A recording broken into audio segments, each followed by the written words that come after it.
Hi, it's Michelle, the Body and Soul Coach here.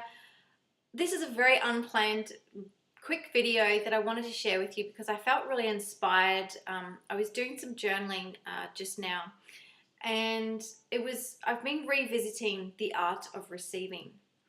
Uh, by receiving, I'm talking in context of giving and receiving.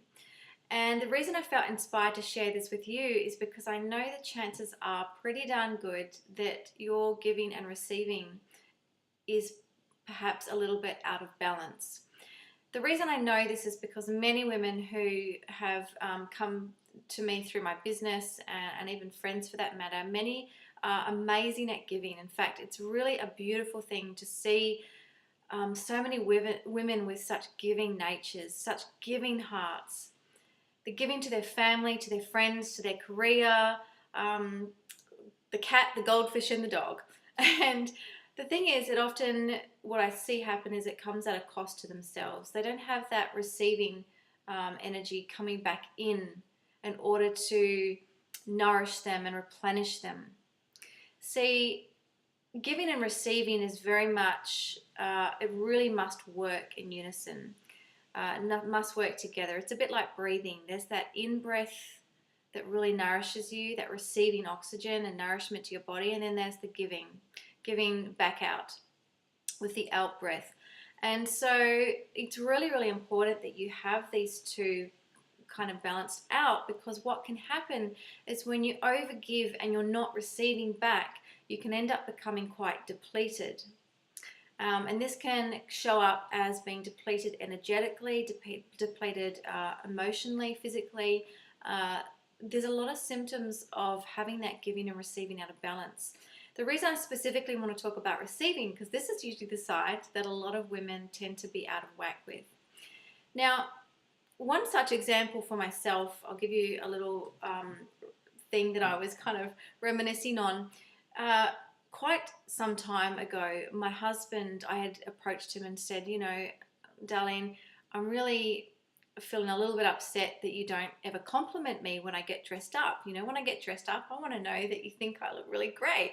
And so his response to me was, well, Michelle, actually, I've given you many compliments over the years, but I kind of just stopped bothering, because what I found is every time I did, you always had something to say back to deflect what I was saying. So it made my compliments pointless, because you weren't really open to receiving them anyway.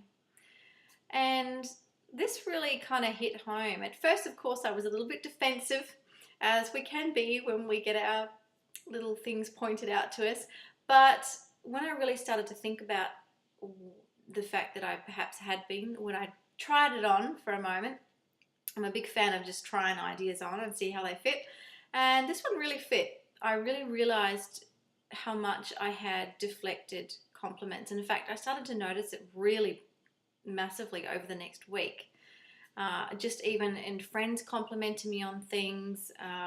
When a friend says, hey, you look nice today. I mean, how often do you say, oh yeah, this old thing, or oh no, I'm feeling fat or tired or frumpy, or that sort of thing.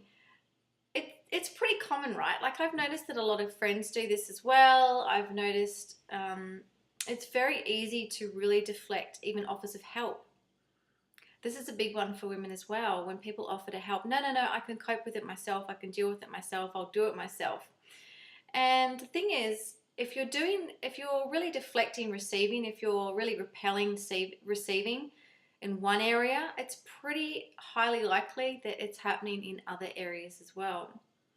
So if you're feeling lack in certain areas, or you're feeling really depleted in some way, have a look at where you're not receiving. Sometimes that receiving isn't about receiving from other people or things in your life. It can also be how we are giving to ourselves and therefore receiving nourishment. Do we take time to receive nourishment to our body? Are we taking time to receive spiritual sustenance? Are we taking time to really nurture our emotional self?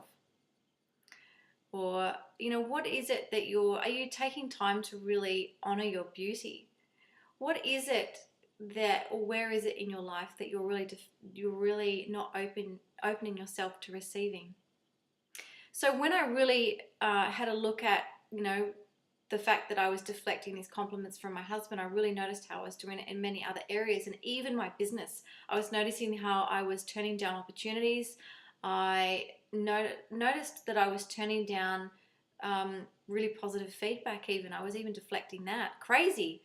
So it's really fascinating when you really start to open your eyes up to one little area that you're really closing yourself off to receiving. The thing is, if you're doing that with one thing, you're probably really turning away a lot of beauty and abundance that the universe or God or source is wanting to bring to you.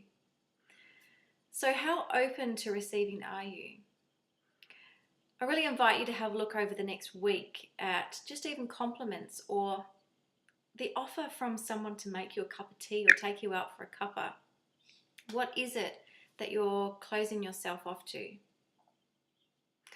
I'd love to hear your comments on this. I'd love to hear your experiences of what you notice over the next week. Please do share, because it's really wonderful when you can have the courage to open up. It gives other people permission to open up and really get support that they need as well. So I look forward to hearing how you go, and I hope that inspires you for the week or month ahead. Take care.